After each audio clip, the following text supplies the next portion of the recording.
Africa Hello, and yeah, then yeah, I'm here. go I'm ahead, here. go ahead, go ahead. Proceed, Nancy. Yeah,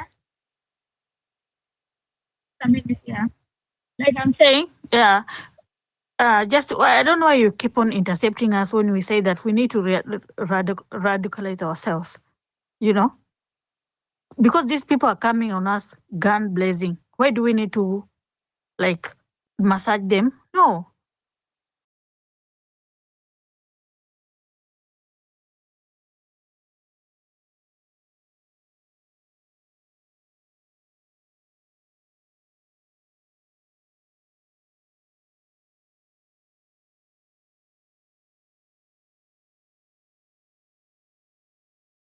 On us, we can't win this war like this. We need to tell them the way it is. You know, if they are radical, we are radical. We are more radical, not even radical. We're more radical. Yeah. Maybe that's all I wanted to respond to that person. I forgot that person was talking about that. We need to dialogues. We need to talk. No, no, no. We don't need to dialogue with them. If they're coming with weapons, we come with weapons too. Because where we've reached, unless, but don't come here that starting attacking Rigathi for one time, whatever, whatever, and yet you don't want to do anything to remove them. Then, if don't attack Gachagua here, if you're coming here to tell us, we need to talk to them, we need to do, no, we don't need to do anything. We need to radicalize ourselves. And then you're telling us that we are out of the country, or you're telling people to go. No, we can use our weapon for being out of the country to command. That's what I'm saying. Yeah. Yeah, but Nancy, as Africa comes in, so these guys have the guns of different kinds. Where do the citizens get the guns? Because I get the point that you're making, that we really have to come out and defend. But practically speaking, when you look at things, how is a citizen going to have an equal weapon to deal with the police who have bullets? That's the only perspective I'm trying to bring into this. That yes, we can. Other countries probably have an easier way of getting the guns, but in Kenya, how do you even get yourself armed? Unless ukuje na mishale na mkoki and all that kind of stuff. Nancy. There's someone who had said there's something they call, what do they call? You can make some things, then you throw at them. What's that thing called? Yeah. Unless we have those things, let's not go back to the streets. Because we are making people get killed for nothing. We don't need to go back to the streets if you're not ready to fight them. We just need to go for one term and follow Gachagua and everybody. But you're not going to come here fighting Gachagua and fighting all these people, and if you don't have anything to fight them with, you know, people keep on dying and there's no results. You know, I don't know if you listen to Chamber's interview. There are so many things that they're hiding. They don't want us to know. There are so many people under 18 who are in the hospital, and they threaten Gajagua and his team. Wamchoma, if you go on and expose this, we'll kill you. Ama will deal with you. You know, it's more that we know. There are so many people in the hospital. They've been shot. They're dying. Nobody is coming to support them or anything. You know, they've killed so many innocent people. You know, we can't go back to the streets the same way. And if you go back to the streets, we're not going for one day. That's what I'm saying. Yeah. If you're not ready for that, then just let for one term. Yeah, that's what I'm saying. Don't start fighting Gachagua and all those if you don't have anything to fight them with, because there's no way you're gonna win this with Maraga and Omtatas. You what? They won't win elections. You're just wasting people's blood for nothing. That's what I'm saying. Thanks, Nancy. Thanks for that perspective, and I do appreciate your contribution. Let's bring in. I think the hand was it Africa, and then before I can see your hands up. Alan, I'll get to you in a minute. Africa. Thank you, Justin. Okay, me, I want just to address it, just few issues and concern. Guys, as much as You want not to go on street or to have guns on your hands. But the government, from the way the government is behaving, actually you are heading there. Because there's no way government is avoiding that. Because government now, right now, is in fear because it knows mentally it has already lost the war. What they are doing is to instill fear in people. Mentally, the government has already toppled. So they are just instilling fears in people. For me, I would like to be peaceful. I would like democracy to speak for us. But government, we really, the government, in fact, the president, not government, we know what is there. Do Mr. William Ruto follow the democracy? No, we need the IBC. What is he doing? He's delaying things. And any justice delayed, which means it's a justice denied. Eh? We want to be peaceful, but the way things government is taking things, there will be no peace. As much as you want, you will be forced to come out of your house. When you give order, imagine somebody on a camera can give such like statement, shoot a leg. What is he capable of doing outside of camera when he is in a cabinet meeting? And you see what Murkomen and President Ruto said, it's not a coincidence. It is something that they are discussing in a cabinet meeting. So they are not just throwing word, it is intentional. It is intentional. They are doing what they know and what they want. And for us to have hope in those politicians, it's another disaster. Changing of another stressor from point A to point B.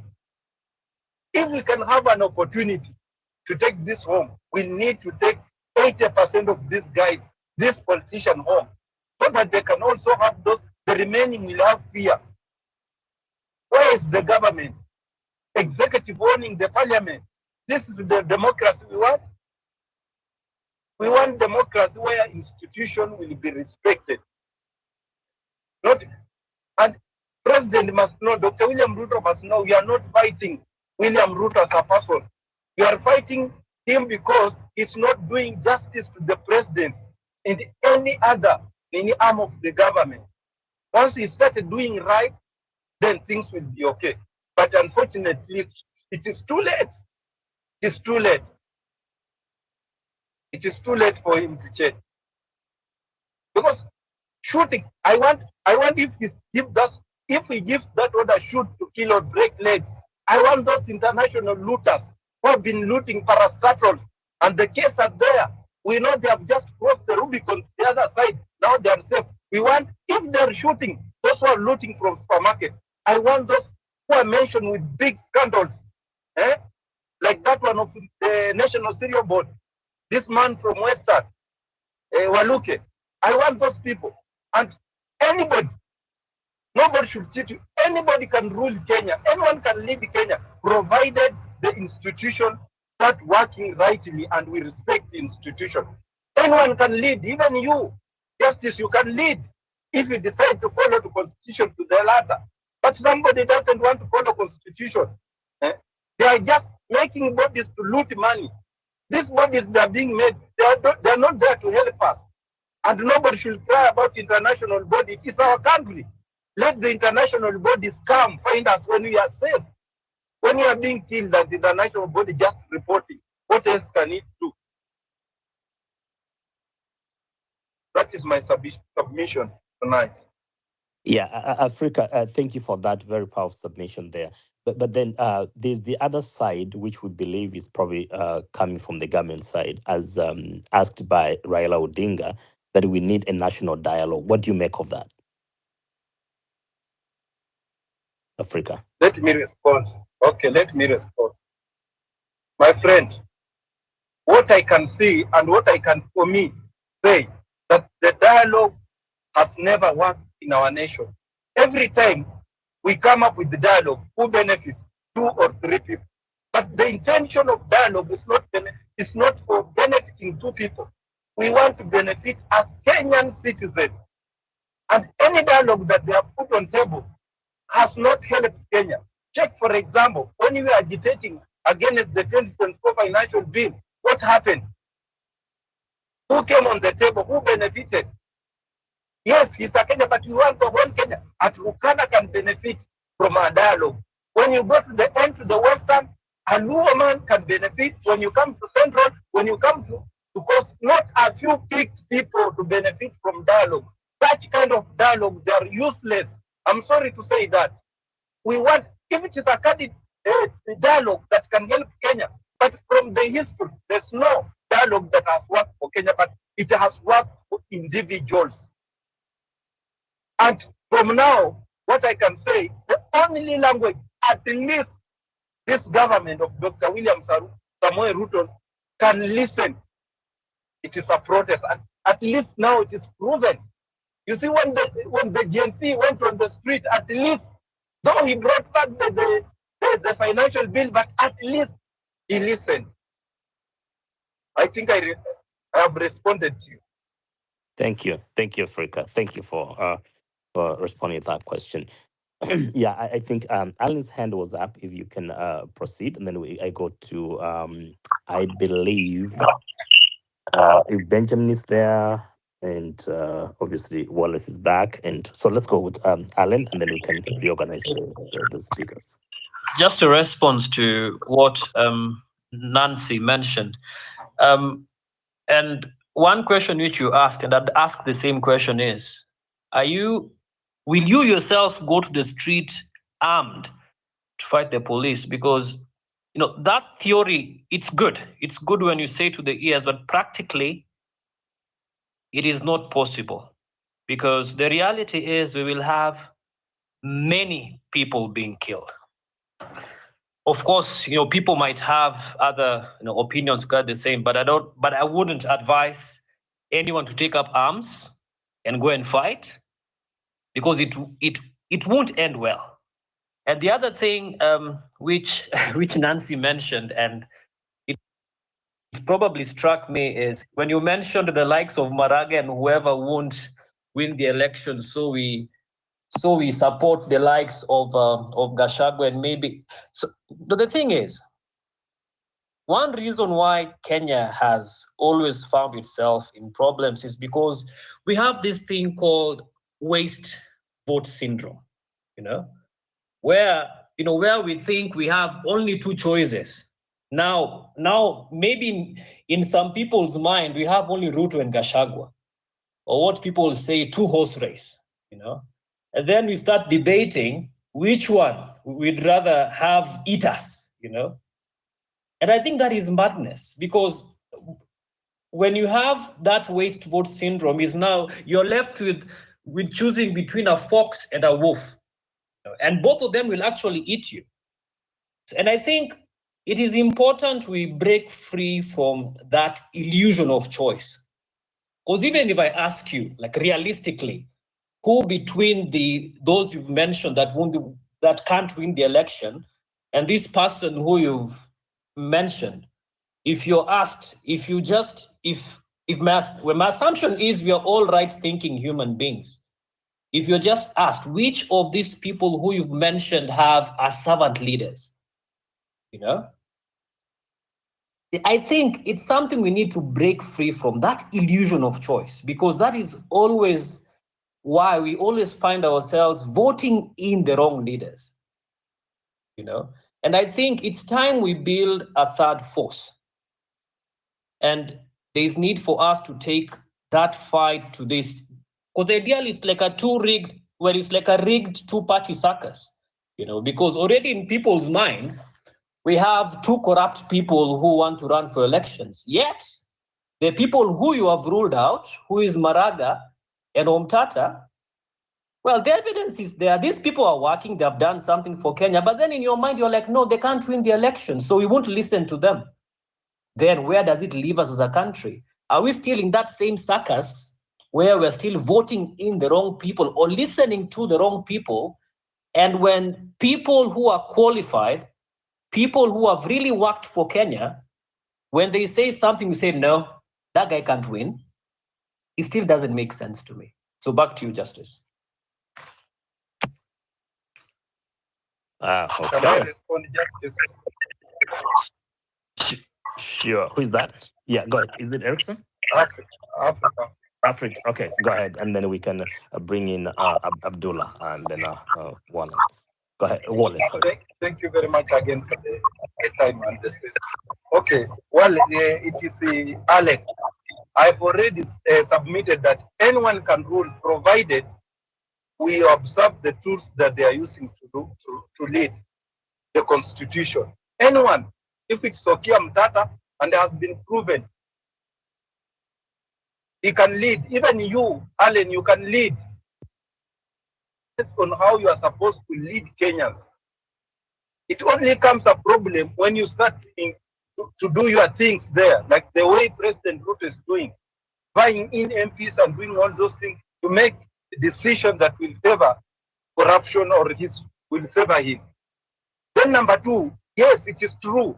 It's either Okiya Mtata and Justice Maraga cannot win election on their own, but we can make them win election if we believe in their ideologies and vote for them overwhelmingly. They can win election.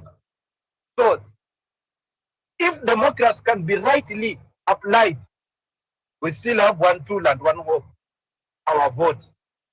But I still doubt, because the president, the way he's aligning the IBC, I think it is very sad for Kenyan nation and Kenyan citizens.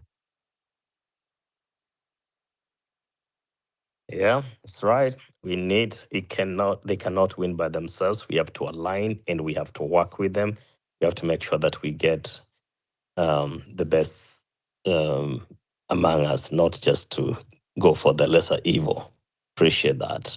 Abdullah. Okay, thank you so much. Justice for all. I love you tell me if the president has confirmed what Murkomen told us, that shoot. This time round, Sema, shoot kwa mguu, leave them down there to bleed to death. I mean, he didn't say those words, but we've seen in the recent past where the police are shooting and walking away. Nobody is coming to rescue you until maybe citizens step in. Isn't this the same as shoot to kill, Abdullah? Yeah, it is the same as shoot to kill. It is the same. And they have been shooting to kill. It is only that they did not come out clearly to say that they are the guys who gave out the orders. You know, Murkomen said it. President William Ruto yesterday said it. Duale yesterday in with the JKL confirmed. And today, the guy, the MP who is in that, the quiet guy, the Belgood guy, to say that it's actually shoot to kill. And they have been, and it doesn't really surprise me that they are coming out clearly, because on the last time we had a protest, there were not so many people who were on the streets, but the government went for the people. They went to look for people to kill, and they killed that one people. So you cannot just kill that one people and then you come the other day the next day to say that shoot to kill. You actually gave these orders a long time ago. So that is actually shoot to kill.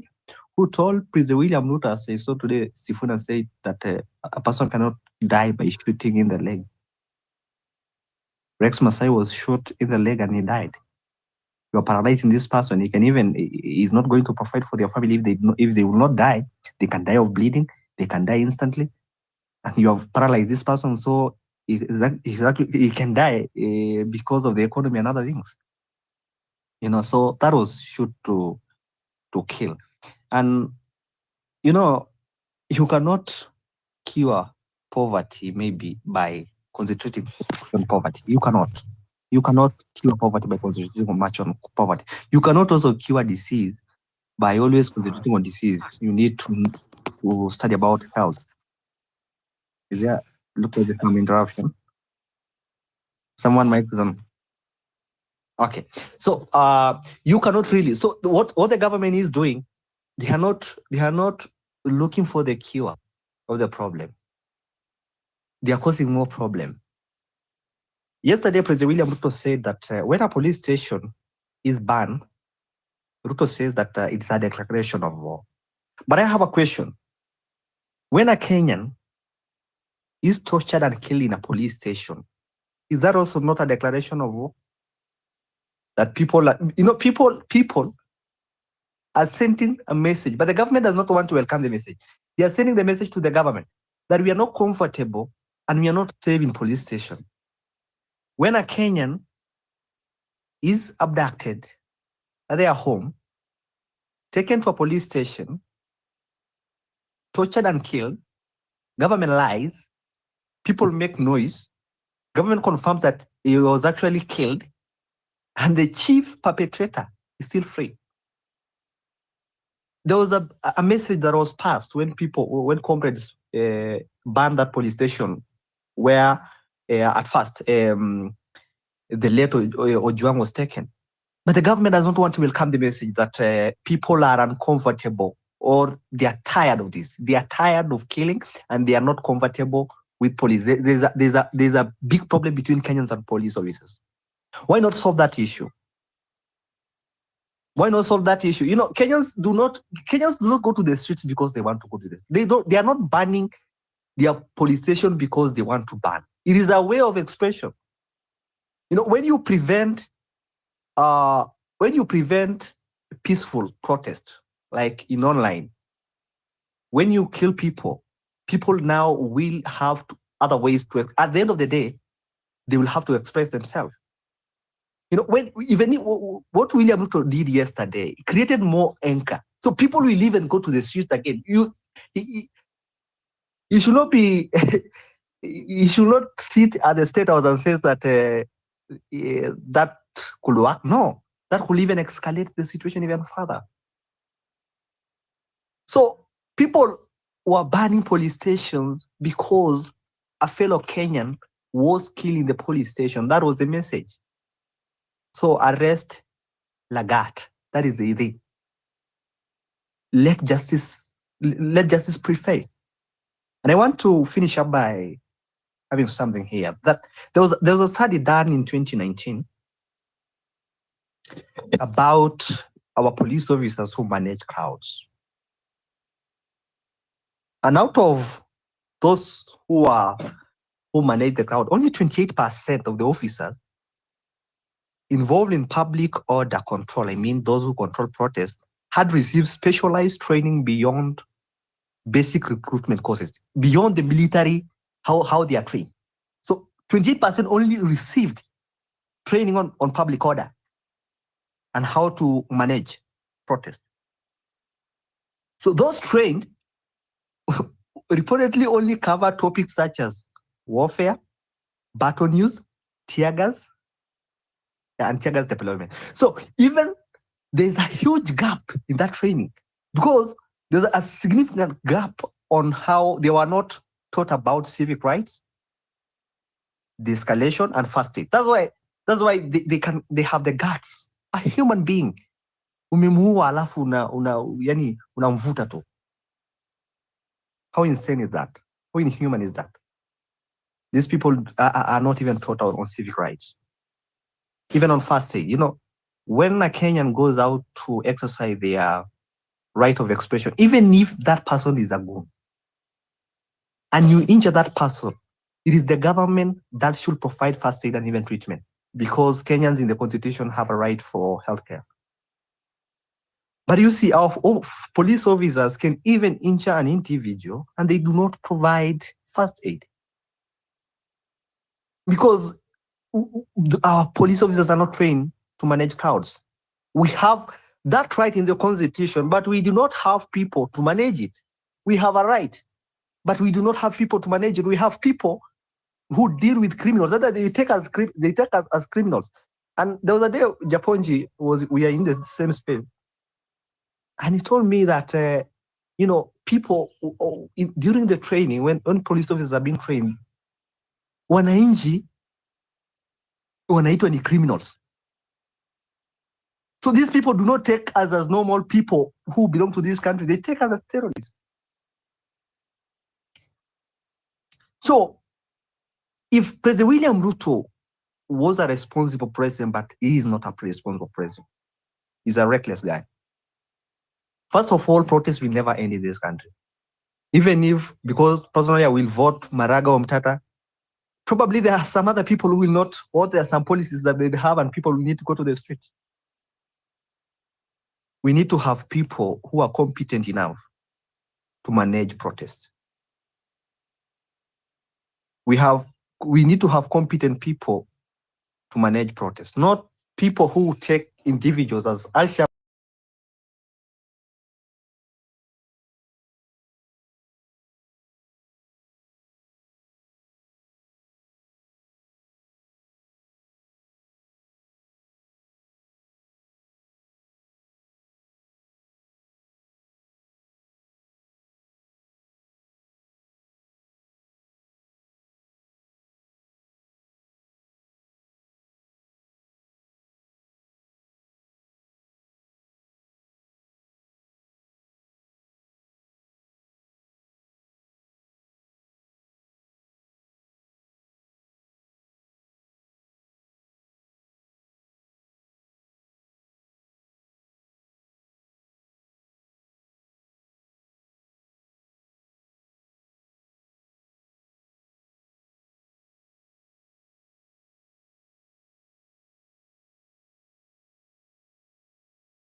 You bring goons, they come and destroy property, and you take that as a justification to kill innocent Kenyans.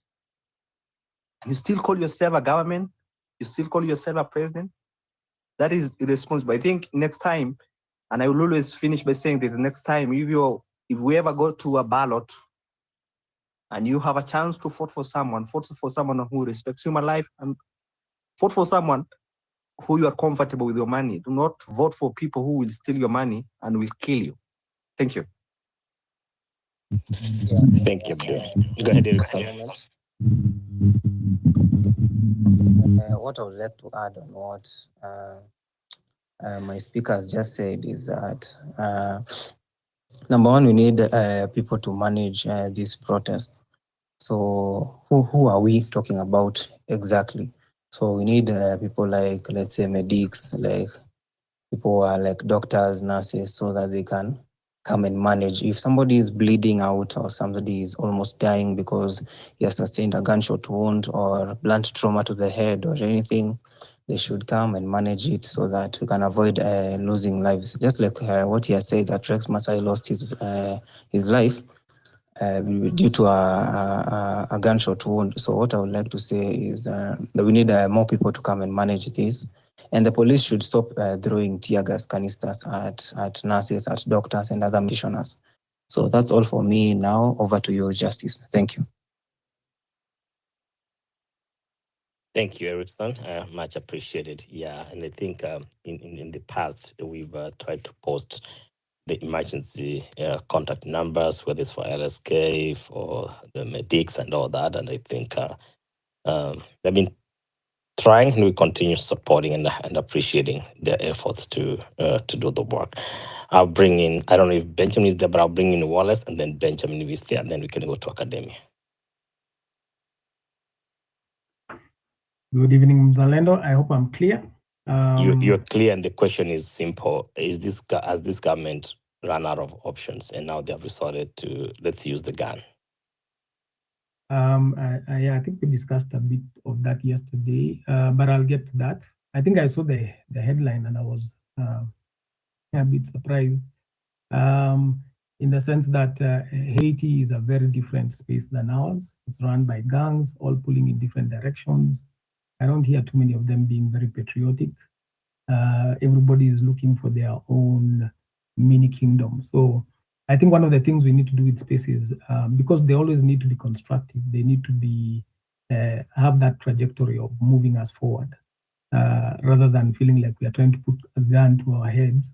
We are not telling ourselves that that's the narrative that is out there, which is why even Ruto would say, we can't give power to our Jajipanga. It's as though without them, Kenya falls apart into a Haiti-like kind of experience. And that's not the case. Right now, it's Wazalendo versus the political elite. Those are the clear lines at the moment, whether people are able to process that or not.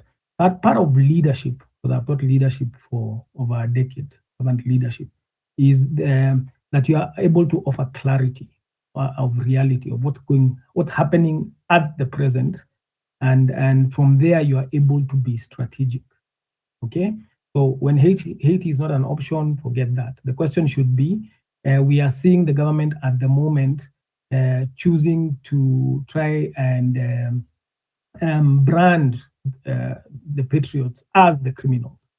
As we've had, you can't say when a police station is burnt down by an irate people after they've buried Albert, that is a declaration of war. That tells you the government thinks it is the people of Kenya, it is Kenya, instead of it being a system that serves the people. People are not born for government. Government is born for people, if you understand what is in its simple rationale, okay? Just like the way I think Jesus, anyway, let me not go there for now. But the idea is this: governments are formed by human beings to help give them services and an environment in which everybody should be able to thrive, as long as they are given a fair shot and there's no injustice. That's the whole concept of government. Police are meant to secure the people. When police are the ones murdering the people, what do you think the people will do? They'll get mad with the police. They might burn it down and say, essentially, you're not doing what your description as per the Constitution is. Even the Constitution, there's no place you expect goons to be working with police. In fact, that's a very fake Haiti. Even in Haiti, the police are fighting with against the thugs. Kenya is a very ridiculous place. It is a very few people who think they can terrorize the majority into submission, which is what militia like Mungiki used to do in Kororo, wherever, all these two other things that you hear. How do we terrorize the majority while we are the minority? That is all this government has become, like a militia that whose time has passed and they have not got the message. They are gone and they are gone and they are gone, because in the Constitution, we who are Kenya, who can be invaded, not them, they are our system. They have not been listening to us, so they broke their contract with the Constitution, with us, with the people, because it is clear that we extend to them our authority to represent us and to do what we want. From last year, after they've broken those, we fired them. Not today, not even 20.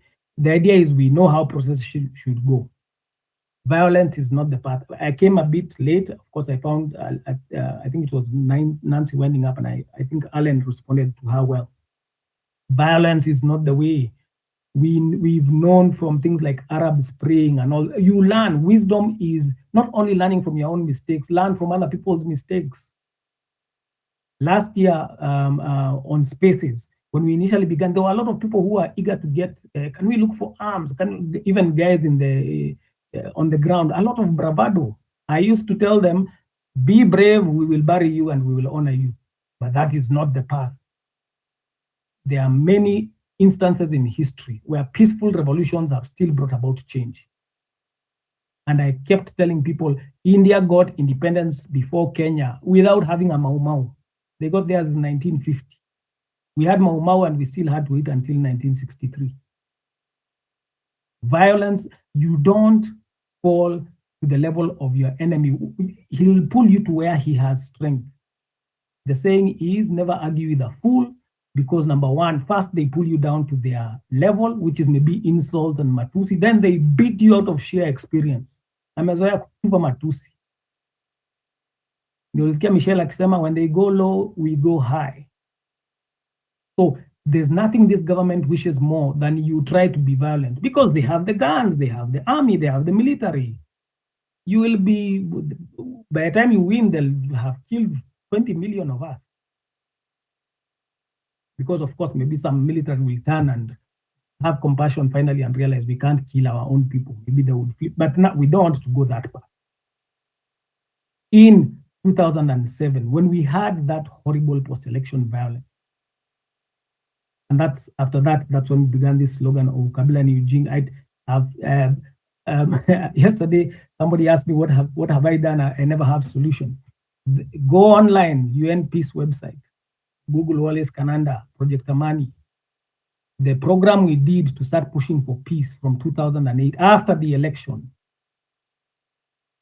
including a pledge telling Kenyans we shall never fight, we should never fight again on the basis of ukabila and for the sake of politics and politicians. People gave big pushes. At the same time, things like Feb 28 came out, people started singing patriotically every, I've told you this guys, this issue many times. 2013, we didn't fight. I mean, there was still rigging. There was still a problem. The Uruto one meant to, I mean, they didn't qualify to be, as per the new constitution promulgated in 2010, they should not have stood for those seats.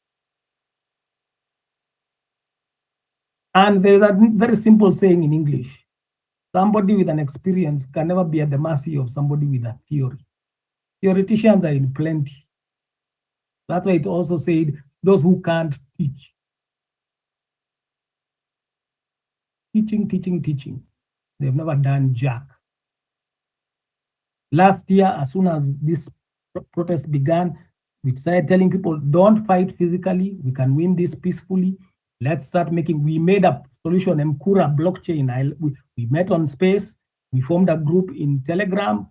I was part of the team. It's still there. We created a whole blockchain system for Kenyans to use. They didn't use it. Even some of our engineers abroad wamepatia shughuli zingine, but we create solutions. Go to any space I'm in, you see if it's not about solutions. And solutions we implement, but you need to implement solutions with people, not alone. Power comes from unity. Have you noticed any space you go to where you find me, I'm always saying unity, let's come together. We can do this because of experience, not theory. We've done it before. So if you have theory, I don't know what to say. It's good. Actualize it. Make it something concrete. Make it a solution. Make it workable. Then we'll say, wow, you are right. And in fact, we will join you on your theory. That's why even sometimes when I come with solutions, I say, guys, don't even follow mine, because there are people who think it's an ego trip. Kenyans are so used to ego trips. That's why we think of 2-horse races. Farasi ni wawili. I think Alan has tried to advise. We can't go to that thing of this person can't win. That is not being rational. Don't say better the devil we know when we already have saints that we know, the Kibwanas who have performance track records. 2013, again, I've been on Facebook a while. I think there's a gentleman who said 2010 he was still in high school. I voted 202. I voted Peter Kenneth. Go to my Facebook account, track it. You know the way Kenyans like to research each other. Go for it. Peter Kenneth. But people said, no, you know, he can't win. And that's what happened. Bad people won because of that mentality of the good person can't win. He's too good.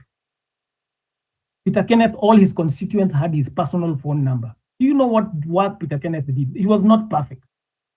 I'm not saying he was perfect.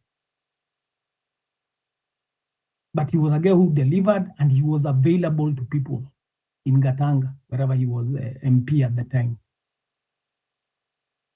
He was beaten by tribalism. Actually, in Gatanga, he got less votes than both candidates, including Agwambo. And that was his, that's so that you can understand how thick ukabila has been in all peoples in Kenya until now. So number one, Haiti out the window. Don't even put such.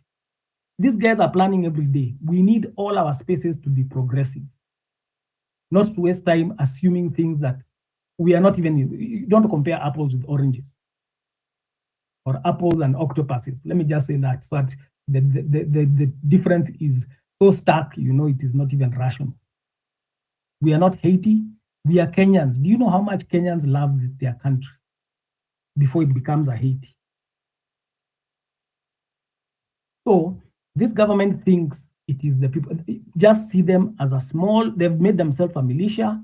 They are trying to intimidate Kenyans. They need tribalism back. So when they see people doing we are all Kikuyus hashtag, it's driving them nuts. Tribalism is what kept Kenya divided since 1963, which is why I loathed it with a passion. I didn't hate anybody. I loathed this concept called ukabila.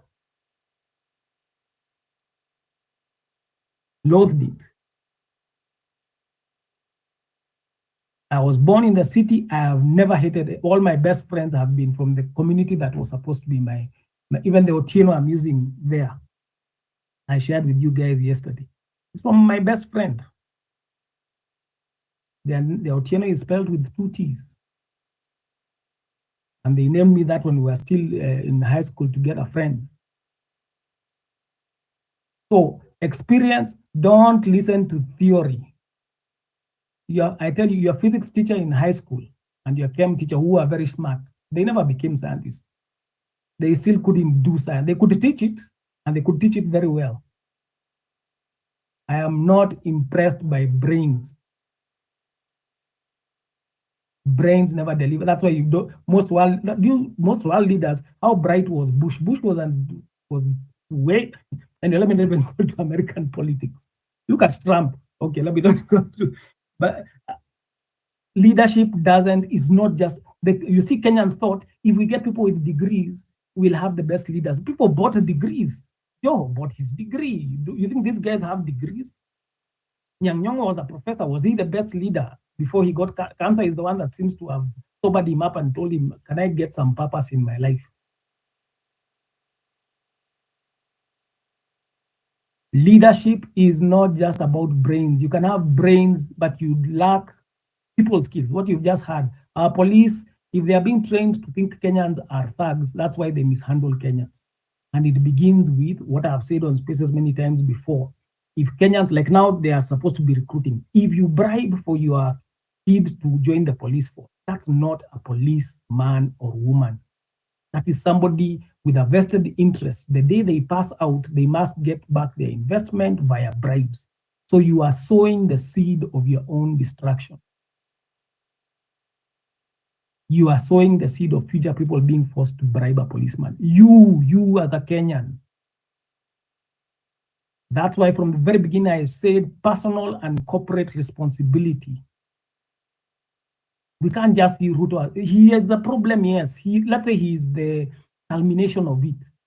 He's like the final cancer that has formed after we've been idiots for so long. At least now we've woken up, we've said we don't want this crap anymore called Kabila and its fruit. We can see how big and ugly fruit it created. But we also have to change as we the people. And that unity is very important. That's why I've been saying, learn to do a different protest. From last year, again, if you've been to me with, I sound like a broken record. I've said, Maandamano can still remain as one of our main ways to come out. How many times have we go online? We started doing singing the anthem last year on a Friday, asking people to join. They still haven't joined by majority, but though there are those who come every Friday. We don't mind beginning small. The Bible says, do not despise the day of humble beginnings, small beginnings. Because we know it is patriotism and uzalendo that will take us out. This slogan of Kabila and Ujinga, the second half was uzalendo ndio hekima. Wisdom is in our patriotism. Look at what it has done. Even Moi would not, if we had been able to do this to Moi, because he also did the tribalism, we would have chucked him a long time ago.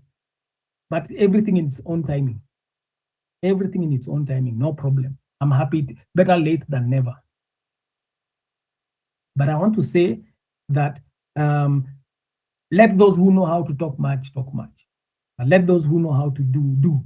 And you also had that saying that there are many people who know how. Talk is cheap. Why do you think there's a statement called talk is cheap? Talk. No, anybody can talk. Go out, sit with a Shushaina and ask them, what's wrong with Kenya? He will ramble for you 2 hours. Everything wrong with Kenya. And who is to blame? But then ask him solutions. Don't focus on fixing the blame. Once you know where it belongs, start fixing the problem. Visionless people, fix the blame, fix the blame, fix the blame. You'll hear them broken, blaming. You blame. Ask them, can we fix the problem? No, but I can fix the blame. We don't need you. We don't hate you, but we don't need your blame fixing. We already know what the problem is. Shushinas know. Is Ruto a problem? Is that news? Did you wake up today? So the point is, when we come to these spaces, let the headings be progressive so that we don't waste our time making ourselves panic. We are not going to fall apart. Kenyans are more than that. We are patriotic. The problem is very clear. It is Wananchi Wazalendo versus Wenyenchi politicians. That's all there is. Now, politicians have the instrument of state. They are able to they can make those orders, which is, of course, again, unconstitutional. Those are the things that will make us jail them. When we come to power, that's why we'll jail them in committee. We don't even want ICC this time. Forget ICC. Uku committee. Okay? Because they are breaking the constitution, those are the charges that will jail them. Thank God, by the way, the judiciary didn't swing, has been able to make rulings against them. If the judiciary had been captured, I'm telling you, Kenya would be in a whole lot of trouble. But you can see right now, there are things the president says or whoever, and they refuse. They say it's unconstitutional. That's the power of a constitution. And that constitution, I repeat again, for clarity, we, the people, are the sovereign. We can ban anything we want, but that's not our way. That doesn't help. And we are not invading Kenya. We can show our frustration, because right now, you cannot go to parliament and propose that we cannot protest. And we gave ourselves that right in 2010 by the constitution. Clarity. So justice, and by the way, remember, judges are meant to be very clear people. When we come to spaces where we look at our headings, we say what's going to progress our movement, because I know with you and Leol and everybody, the guys we've been connecting with, we are understanding the need for coming together, being better organized. Last year's solution, I told guys, brothers keeper. Don't go to protest without your contact, without people knowing you are going. Now it's only recently I'm seeing people starting to, at least like Hanifa did their thing. We should have improved what Hanifa did for paying bills. We should have pulled together our legal teams to say, can we start doing even what are called class action suits? I've been saying that on spaces. I'm not a lawyer, but I understand how law works. Leadership is the ability to envision who you want to become and to be able to organize and mobilize. Your numbers don't matter if you cannot organize and mobilize. They can be fewer and they beat us because they are more organized. So anyway, I'll land in a minute. Sorry for taking so much time, but I'm talking from what at least I found going on. That we need constructive critique with ideas. I always say this: when you're a leader, you never come to the table empty-handed. You come, you say, "This is where I believe we are going. This is my idea. I'm ready for you to scrap it and give me a better one." But don't scrap what I have and leave us with nothing. There are people who are experts at, they can tell you what is wrong, why we shouldn't do what you want us to do, but they can't tell you the better alternative of what we should do. Those are the absolute worst time wasters. If I host a space, they should not waste their time coming. I'll just be actually kicking them out even of the group. But the idea is this: come, give me what's called constructive critique, not destructive critique. There's a difference. Please note there are people who just know how to critique destructively. They pull down, they tear down, they never build up. Watch out for them, Kenyans. Listen to how they talk, listen to how they frame their things, look for the build-up. After the tear down, where is the build-up? Tear it down, fine. You have a better idea. And maybe you have an example of where it worked. Me, I have places where everything I'm suggesting has worked. Blockchain, we made it work. Singing the anthem, Kenyans made it work. Doing peace programs, we made it work. Doing peace soccer tournaments, go to Kenyans for Change on Facebook, I facilitated those. Amani Kimiradi, Entrepreneurship for Peace, we did those. Did, I know they work because we did them. If you have theory, we're not even in the same universe. Do, then talk, because you've done. Anyway, there are a lot of guys on space. Tomorrow, patriotism challenge. We sing the anthem. Those who come. We don't mind starting few. Margaret Mead said that the world never be discouraged by the number of people in a movement. It's always taken a few people. It's about the commitment and the determination of the number of people you do have that matters, not their numbers. Okay, I'll get that quote perfectly. I think I'll post it in the comments as the session is continuing. I've not quoted it verbatim, but that's the gist of her message. Change doesn't have to come because absolutely everybody is in. And that's why you always have room for, let's talk as talk, but after a while you have to tell them, you're just talking because you have not done. If you had done, then you could be saying, you know, we did, and this is the positive. Actually, that's what's meant to be the goal of politics. The goal of politics should be this, that we all want the best Kenya possible, but we are arguing whose path is the best path to the best Kenya. That's the essence of true politics. Kenya, for all those 60 years, our politics was just to Kabila. It wasn't politics. It was where does my tribe belong? Which camp? Which party is ours? Do you see how much time we have wasted? Now is when we have the chance. Come, refuse my idea. I am actually open to it. Give me a better. But don't come and talk like you have done anything, or you are speaking, you destroy what I am suggesting, and then you leave people with nothing. That one we will not accept. Thank you. I think that's my comment for now. Thank you.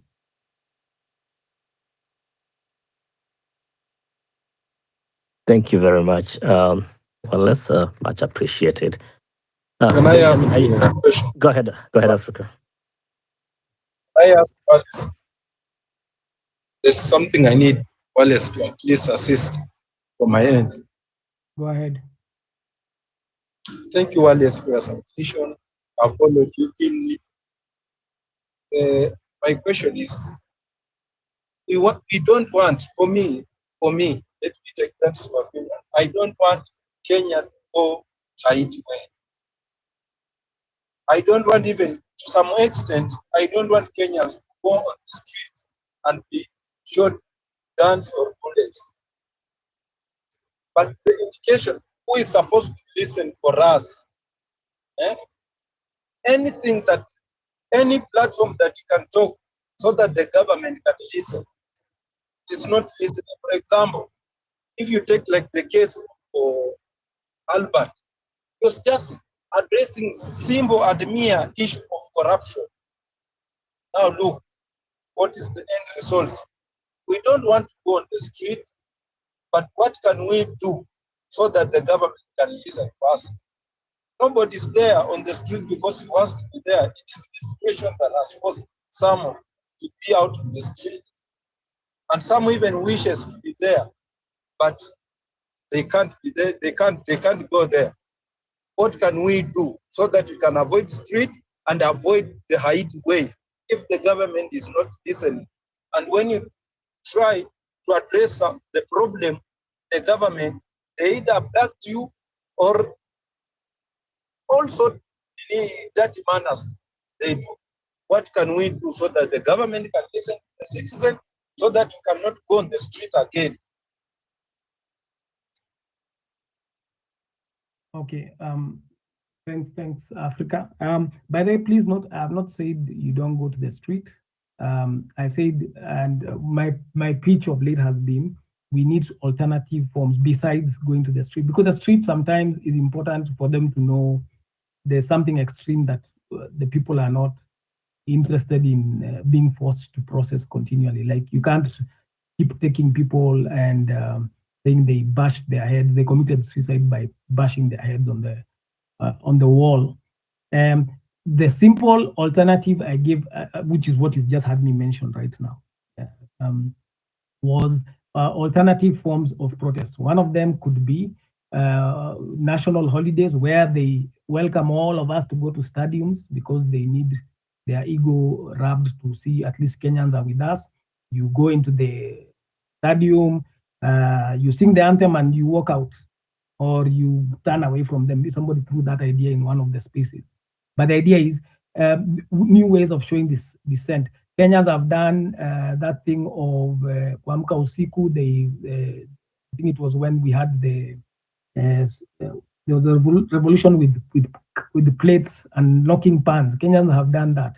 But the one I was suggesting, which would be, I believe, is the most powerful, and I keep asking on spaces, give me a better solution, is this one we have started, even with a few, singing the anthem together.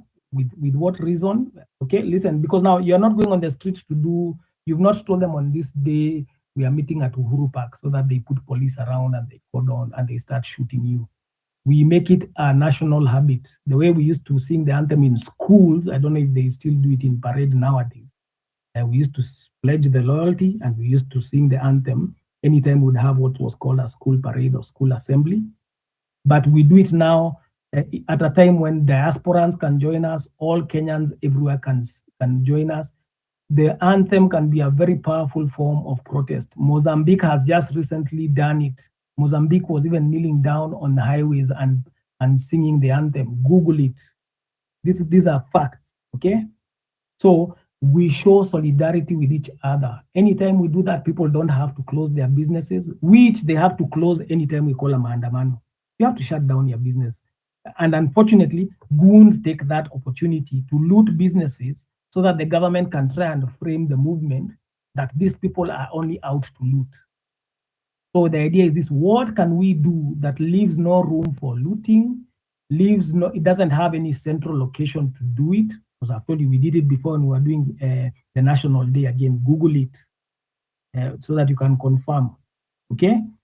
So it's done everywhere by everybody, because we, the people by majority, are ready to sing together every time. And then we use our Kenya Online Defense Forces. These people hate international shame. That's why they don't like these caricatures.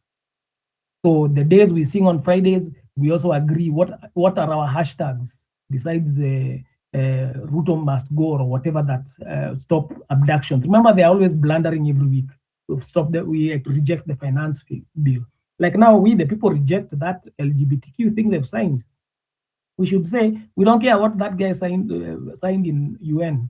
We the people have refused. Africa is not going down that path. If you want to do that stuff, that's your private business. Hata kama ni huku unapenda shauri yako, fanya kisiri. Don't try and make it our national policy. Okay? So the thing is, we the people, that movement will, that simple action will start teaching the people, we the people are together en masse. Remember, it doesn't matter who they put in IEBC. We stopped Moi from rigging 202. We were just too many, and we went and protected the vote.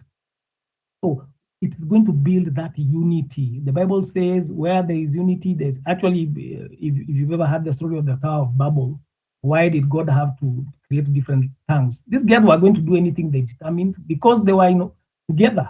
It's written, it's a scripture. God himself says these guys, there's nothing impossible for them because they are united.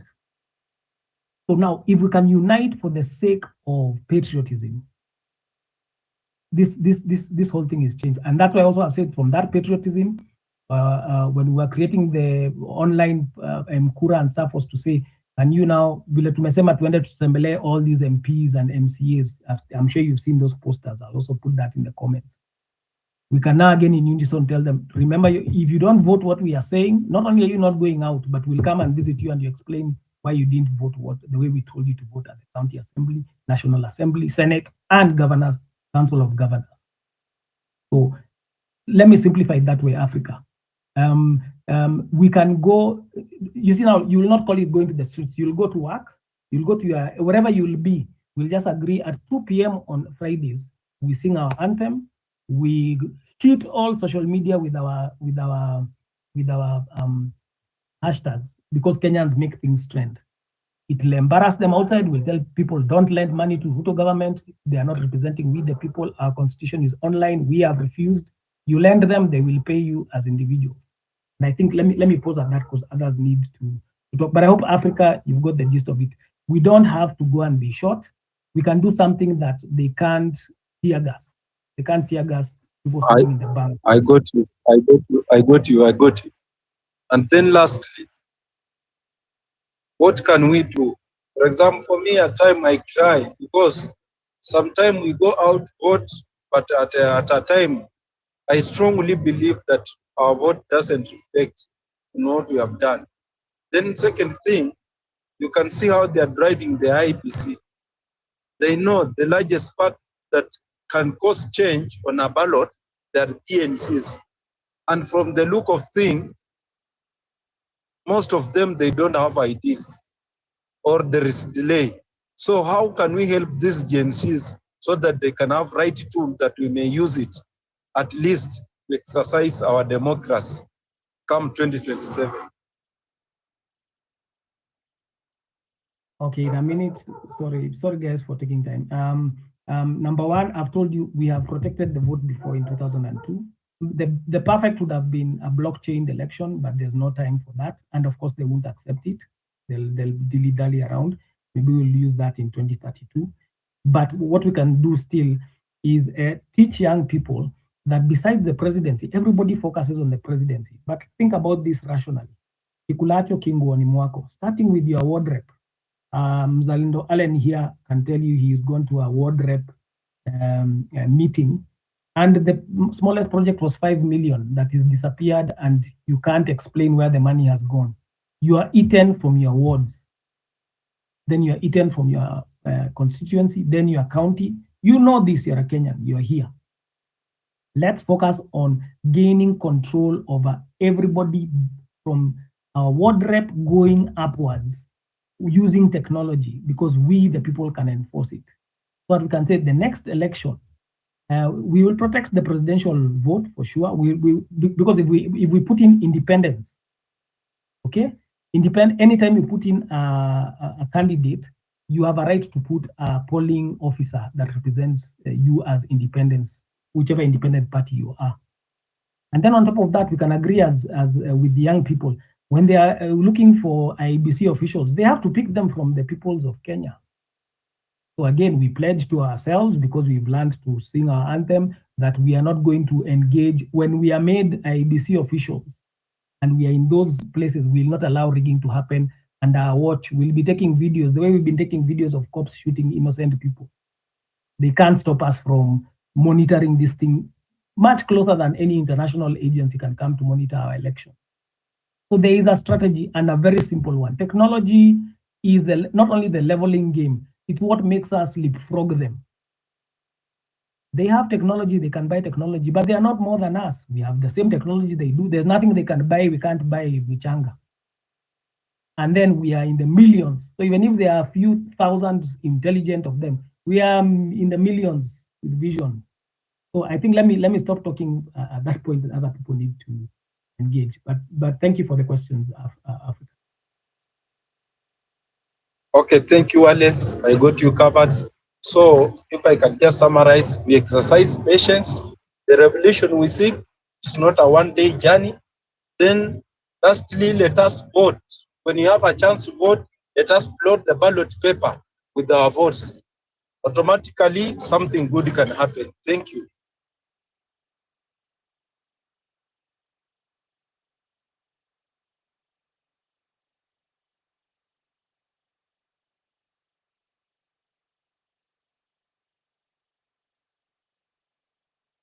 Okay, we can have Western and then George. John. Thanks, Leon. Justice, I don't know whether Justice, are you there? Yeah, I'm listening. But I don't think you are listening, Justice, are you? You are not listening. Because Justice, we are very callous and heartless in the way we speak. You are not listening. How can somebody say that cancer sobered up Professor Nyang' Nyong'o? Who does cancer sober?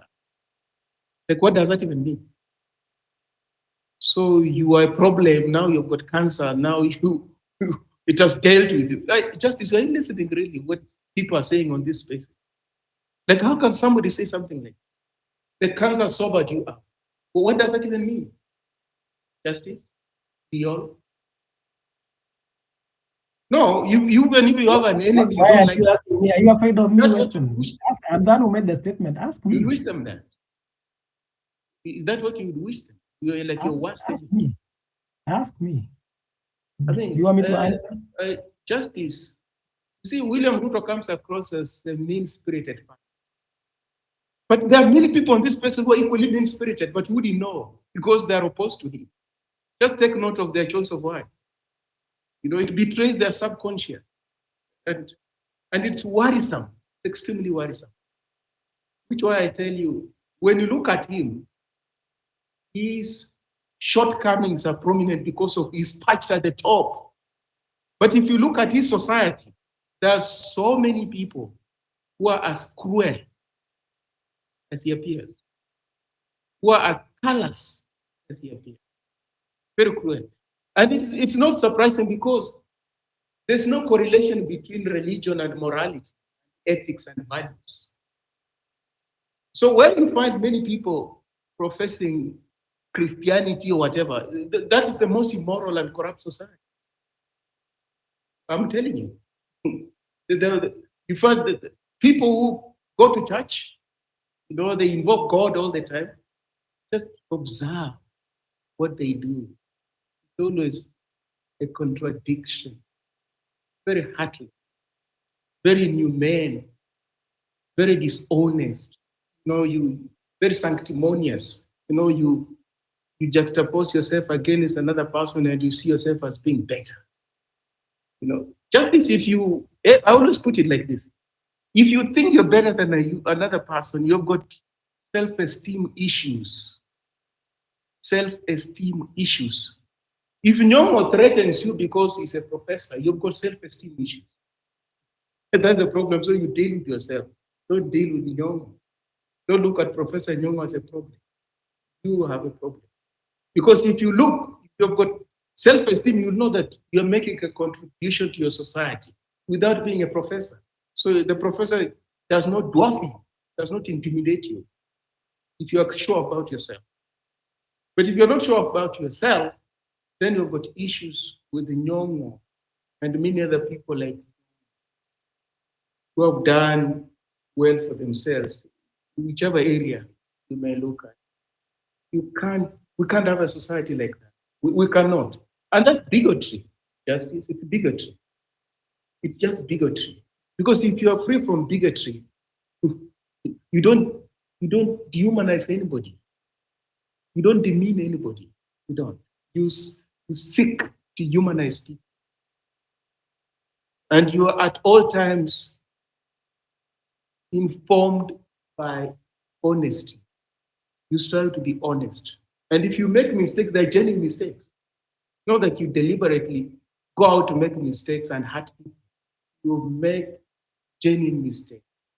You care about how you speak about other people and what you say about them. And you're not self-righteous. Calling people, I don't know, names and speaking about people without naming names. And it's a poor way of having been formed and been brought up. It is not, and I'm saying this movement has got massive problems, Justice. Massive problems. And you wouldn't know unless you care to listen to what people say about you, about that person, about this other person, about what. You find that as a society, we've got massive problems. We do. Just get Ruto out of power today, you will see. We're not going to be united. We'll turn against one another very fast. Just remove him. And you will see what will ensue. Don't prove what I'm telling you. We'll turn against one another viciously. This unit here you're looking at, what? It's make-believe. It's held together by ropes. It's a contraption. Held together by ropes. He is not immortal. We may wake up tomorrow, he's not there. He's gonna go. He's not gonna be there for long. The people here who are masquerading as, I don't know, comrades, they will turn against one another. Because they don't humanize one another. You don't. So if Ruto is out, he was your object of vitriol and rage. Once it's gone, you define another object of vitriol and rage. Because that's who you are. That's your personality. You can't survive without having an object to insult, to stigmatize, to throw your anger. You can't survive without that. You can't. So justice, I'm saying we must be very careful. And you, justice, as a pastor, you have a calling. It's more than just moderating a space. You have a calling. You have a calling to interject when people are saying very obnoxious things. Justice, we have problems because we don't cherish knowledge. How can somebody just pour scorn on knowledge and regurgitating the same things politicians are saying, I don't know, theory and skill? That's nonsense. It's hogwash. Hogwash. Go to developed societies and find people talking that kind of nonsense. Or we're producing people who will do things. We're not producing people who are, enmeshed in theory. But theory is thinking. You're trained to think at school. That's what it means. It's not anything else. So if you're thoughtless, or if you hate thinking, you haven't been to school. You have not been to school. You may have certificates. The other thing in Kenya, we conflate certificates and knowledge. You may have papers, but you don't have knowledge. And the problem we have had successively is that we don't celebrate knowledge. But you can see the results where we are. A lot of poverty. A whole city has no, what do you call it? Sanitation. People are having, septic tanks. That's where their waste goes into. There's no sanitation in the entire city. There's no running water from your tap. You have to sink a borehole and what? Knowledge. We have those very basic problems that people solved hundreds of years ago. We still have them in 2025. Knowledge. We are having brutality because of knowledge. You hire the police to shoot people, not to be trained in investigating crime, in intelligence gathering. That's knowledge. You hire them to shoot people. So you go pick around from 4 people who are dropped from school who can buy papers. Then you're here, you're pouring scorn on knowledge. And then some of them complain the police are shooting you. You're not thinking properly. If you have got the police who are knowledgeable, they'll not shoot you. They'll invest in intelligence gathering to fight crime. They'll know that. What it means to stabilize a society. If you have got knowledgeable politicians, they will not be in parliament making noise. They'll draft laws that will serve you. They will be informed by your well-being. But because you've got scoundrels who have no knowledge, and you think those are the people you need, so you can come here and pour scorn on knowledge. Well, come on. I mean, why do we continuously shoot ourselves in the foot? Why is the society the way it is? Can you explain? We don't celebrate knowledge. Kenyatta did not do it. Moi didn't do it. Kibaki didn't do it. Uhuru Kenyatta didn't do it. William Ruto is not doing it. But we think, oh, somehow there's some magic we can have. Go to any country. They care about knowledge. They care about their people. When their people are taught, they're trained, what skills they have, and how they can use those skills to modernize their societies and get out of these things where people have no toilets. Just basic things like toilets, you don't have. Clean water, you don't have. You've got dusty roads, there's no drainage. When it falls, the roads are impassable because they're poorly constructed. What is that? Knowledge. What do you think that is? That's knowledge. So you don't win. When it rains, your roads are flooded. When it doesn't rain, they are dusty. You don't win. What is that? You can explain what that is. That's knowledge. So don't come here and pour scorn on knowledge at the same time complain that things are not working. There's unemployment. There's what? Do you see what usually happens to young people and youth in Kenya? Just go to Nairobi and you want to shoot a movie. The police pounce on you because they hate knowledge. People doing things. Come up with anything, any innovation. Oh, what is it you're doing? They will come with 1,001 rules and regulations, how many papers and certificates you should get. You realize, no, you're not gonna get this thing running. You just abandon it. Knowledge. They hate knowledge. So you join them by hating knowledge, but at the same time, you define yourself as somebody who's progressive. Justice is not true. You're not progressive. If you're in Ruto's position, you'll actually behave like him because you think like him. That people who think are a problem, they're a threat. People should just do things. You take a nail and a hammer and you hit a hammer into some wood and you tell somebody, I don't know what is this. This is a chair. That's the kind of thing you want. Or take a spanner and screw this thing. You're working, but not thinking. But I will tell you, in other societies, people think before they start doing things. You must think first before you start doing things. You must think first before you come up with something called Starlink, that I can take this internet directly into outer space. That's knowledge, thinking. That's knowledge. It's nothing else. Or you think people just wake up and find, they can get internet from outer space? You think so? Or people wake up and find that, okay, you can have drones fighting for you. You don't need fighter jets. You think those things just happen by magic? That's not knowledge. Not knowledge. This thing about artificial intelligence that we are talking about, that's not knowledge. To make work easier. Justice, we are not listening to one another, I'm afraid. Leon, we are not listening to one another. We are not.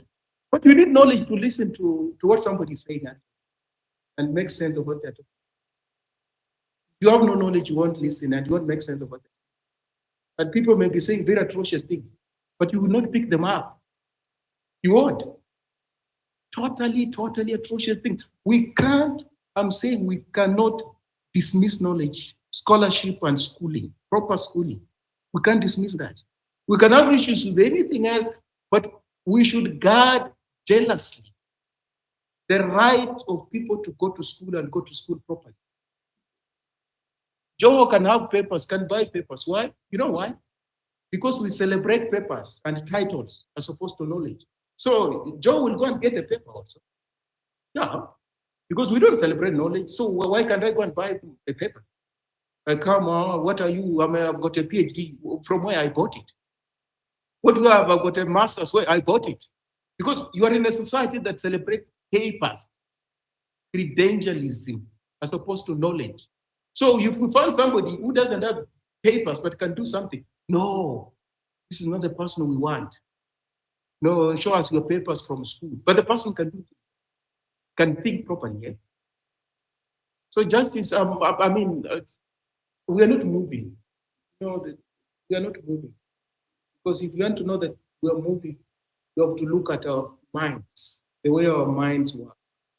Revolutions are not about people carrying guns. and shooting at one another. Revolutions are about thought process. That we're thinking differently today compared to how we thought yesterday. We're thinking differently today compared to how our forefathers thought. We're reimagining this society. Post William Ruto, how are we going to do things differently? No, we're not thinking along those lines. Just get rid of him.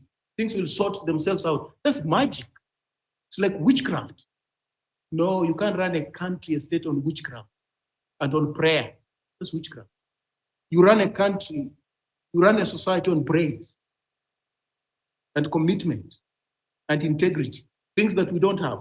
So, Justice Leon, if you find anybody who pours on knowledge and thinking, that's one of the most backward people you can ever find.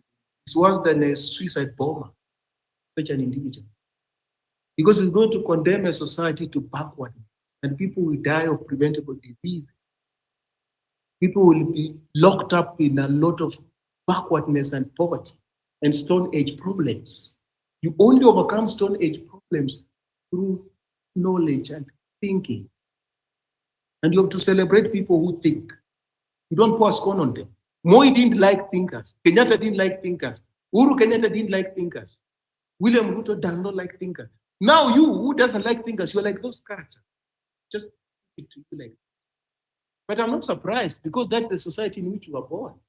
So how can you be different? You cannot. You can't be different. Anti-intellectualism. That's another disease we have in Kenya. Anti-intellectualism. And this zombification happened under Daniel Moi. Because this generation here, Moi has had a great impact on these people. Very great impact for those 24 or whatever years. Zombification of the society. Just rehashing and parroting things. Because people have gone to school, cannot help much. No, you parrot and run with it. I tell you, the problem with the police is that you pick people who can't think, and that's why they shoot you. But you, because you don't understand, you want to quote the Constitution to them. Chapter what says this and this. They have no time for this. They'll shoot you in the head. But get into the police, people are qualified, and see how that thing will change. Just see how it will change. People who can investigate cases and crack them. Not those people in other cases. This is a detective who has cracked very many cases, and he's a police officer. Not anything. He's trained properly. But yeah, Form 4, no, I've got a son here.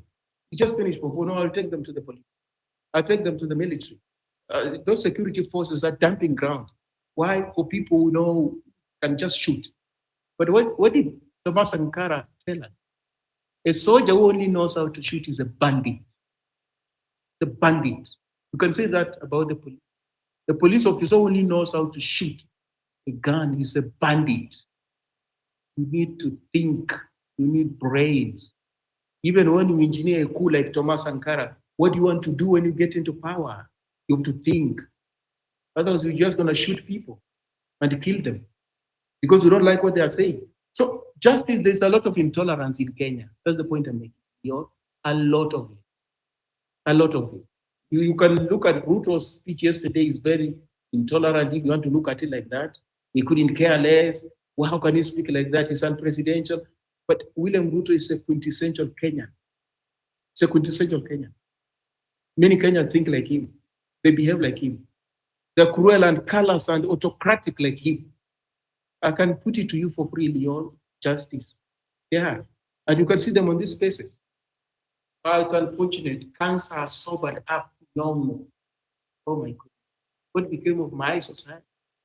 Cry the beloved country. Justice, thank you. Thank you, Weston. Let's have Wallace and then Academia. No, you had said George, Leo.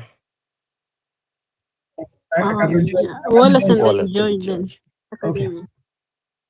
Yeah, of course, if somebody can't address it directly, it's good to be able to rejoin.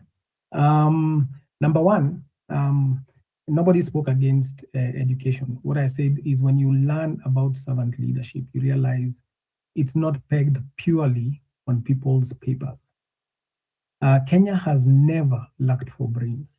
we have always been a people who value education so greatly. People are willing to sell their last cow or even their piece of land for their child to go to school. Okay, I'm a Gen Xer, I've been around a while. So when I mention something, I'm looking at it from having followed these things for a while. Kenyans value education. The world and Africa is in awe of our human resource because of how intelligent Kenyans are. But you learn this in life. Okay? Morality is what makes the difference, whether somebody will have integrity or not, the values they believe in. So you cannot again come from an educational level and say that believing in God is everybody is hyper. It means you've met too few people. I understand. Everybody has their level of exposure of how many people they've met in life, how many were real and how many were fake. But the difference between how education is used is on the integrity of the person. The integrity of the people who end up in public offices makes all the difference. Hitler was a genius. Stalin were intelligent. Communists are intelligent. The RGC are intelligent. They are being stopped from making nuclear bombs. What is making the difference with how they govern their people? Their integrity. Integrity trumps. When it comes to servant leadership, listen, servant leadership. Servant leadership. A leader who does the best for the people.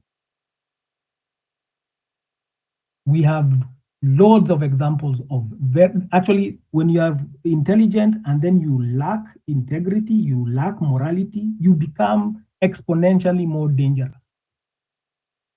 And by the way, we're in a shifting world where I had him touch AI from a distance. I've been in tech for quite a while. Correct. You get AI is part of augmenting what people know. You're finding nowadays even courses are in trouble. People are afraid. There are a lot of jobs people are fearing for because the AI might take them over. So that even this government, as it tries to ruin the education system, it might reach a point where you'll just find there's an AI that can teach your kid from home. All the science and the math, and in fun ways, not boring ways, and in a patient way, and talking to your kid.